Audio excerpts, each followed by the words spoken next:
Chicken momo তো তোমরা সবাই খেয়েছো। অরিজিনাল টেস্ট পেতে হলে আমার রেসিপিটা একবার ফলো করো। তো প্রথমে বাটিতে আমি নিয়ে নিয়েছি ময়দা, তারপর হচ্ছে কর্নফ্লাওয়ার দিয়ে দিয়েছি, একটু লবণ দিয়ে ময়দাটাকে এখন ভালোভাবে মাখিয়ে নিচ্ছি। মাখানো হয়ে গেলে আমি একটু তেল দিয়ে ময়দাটাকে আবারও ভালোভাবে মাখিয়ে নেব। মাখানো হয়ে গেলে ময়দার ডো রেডি আমার। তারপর হচ্ছে কেটে রাখা পেঁয়াজ, লঙ্কা, গাজর, বাঁধাকপি আর চিকেন ব্লেন্ড করা চিকেন আমি রেখে দিয়েছি। এরপর কড়াইয়ে তেল দিয়ে দিয়েছি। তেল গরম হয়ে গেলে সবগুলো এক এক করে দিয়ে দিচ্ছি। এরপর আমি ভালোভাবে সেটাকে ময়দাটা আগে থেকে ভিজে থাকলে যত সফট হবে মোমোটাও ঠিক ততটাই সফট হবে, সেই কারণে হচ্ছে ময়দাটা আগে থেকে ভিজে রেখেছি। এরপর আমার মোমোর পুর রেডি। তারপরে তো ময়দাটা কত সুন্দর সফট হয়েছে তোমরা দেখতেই পাচ্ছ। একটা একটা করে আমি লেচি কেটে নিচ্ছি।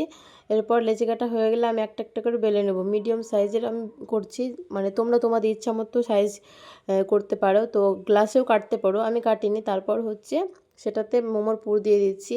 তো প্রথমবার তাই আমি প্রথমে একটু অসুবিধা হচ্ছিল, ঠিকঠাক হচ্ছিল না। তারপরে আস্তে আস্তে একটা একটা করে বেশ ভালোই পেরেছি। তো আমার ফার্স্ট টাইম সেই জন্য হচ্ছে মোমোর পুরটাও কম হয়ে গিয়েছিলো, আর একটু বেশি করতে হতো। তো আমার একটা একটা করে শেপ দেওয়া সব রেডি, দেখতেই পাচ্ছ প্রথম কাটটা।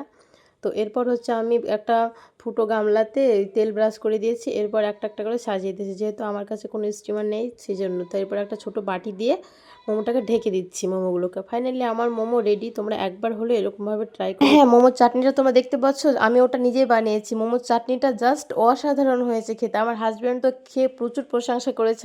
আমার হাতে নাকি ফার্স্ট টাইম কোনো কিছু রেসিপি একদম সঠিকভাবে হয়েছে। তো তোমরা যদি রেসিপি চাও তো অবশ্যই আমি নেক্সট ভিডিওতে ট্রাই করব।